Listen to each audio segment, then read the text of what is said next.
तो जो तामस गुण है उनके लिए कर्म परिवर्तन कैसे होता है? तो तमोगुण प्रधान व्यक्ति को आलस, भय, चिंता, ज्यादा नींद, तंद्रा यानी प्रमाद जैसा, माया, उलझन, नकारात्मक अहंकार का त्याग करना चाहिए।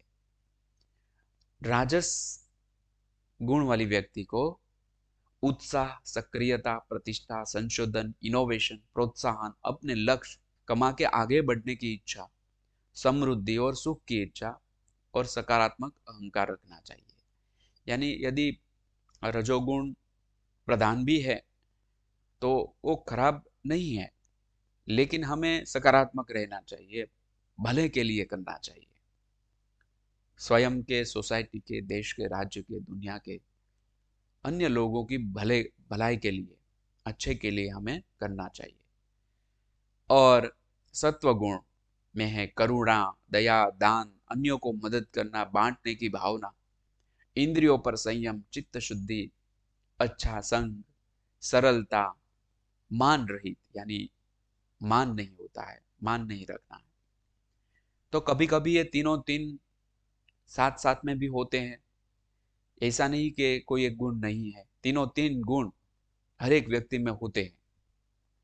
कौन सा गुण ज्यादा प्रधान है उनके अंदर, वैसी व्यक्ति कर्म करती है, वैसे गुण के आधार पे वह करती है। यानी सत्व, रजो, तमो तीन गुण हर एक व्यक्ति के भीतर होते हैं।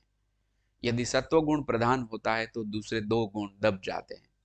यदि रजोगुण प्रधान होता है तो उसके सिवा का जो तमोगुण और सत्वगुण दब जाता है।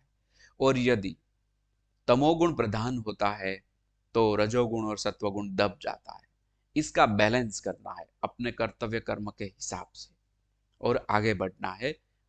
व्यक्ति का कोई भी संकल्प हो वह हमेशा प्रगति के लिए होना चाहिए और सभी के विकास के लिए होना चाहिए।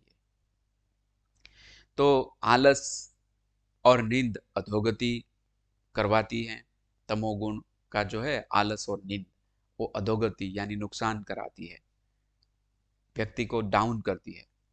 रजोगुण स्ट्रेस और टेंशन बढ़ाती है, अधोगति से ऊर्ध्वगति की ओर की दिशा है। यानी वो खराब नहीं है, लेकिन स्ट्रेस और टेंशन बढ़ाएगा। और सत्व गुण है वह प्रेम, शांति, सुख, आनंद उसमें रहेगा और ऊर्ध्व गति की ओर ज्यादा स्पीड से जाएंगे। तो ऐसे कर्म में परिवर्तन व्यक्ति कर सकता है। कर्म योग का सार, चैप्टर 2, श्लोक 47। कर्मणि एव अधिकारः ते मा फलेषु कदाचन, मा कर्म फल हेतु भूहु मा ते संग अस्तु कर्मणि। इसका अर्थ है कि तेरा कर्म करने में ही अधिकार है, फल में कदापि नहीं। कर्मों के फल का हेतु मत बन, कर्म न करने में भी तेरी आसक्ति न हो। भगवान श्री कृष्ण अर्जुन को कह रहे हैं कि तेरा कर्म करने में ही अधिकार है, फल में कदापि नहीं। जिसमें अधिकार नहीं है वह पूछना ही नहीं है, अधिकार है ही नहीं फल में, तो फिर उसके बारे में कैसे हम अधिकार स्थापित कर सकते हैं।